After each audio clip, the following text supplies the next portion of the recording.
One of the advantages of having beta readers is that they can help you identify the points where your assumptions about your audience are incorrect.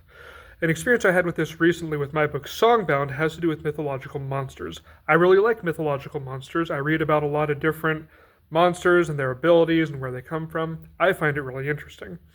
The end result of that, though, is that I know a lot more than probably the average reader does, and sometimes I forget that simple fact.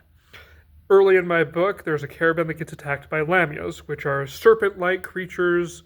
Sometimes they have magical powers, sometimes it depends on the interpretation, right?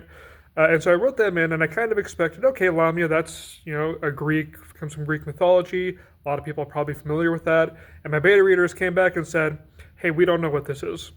And I figured if my beta readers didn't know what it was, that a lot of my readers wouldn't too. So I had to go back, add in a little bit more detail, explain a little bit more what these monsters are.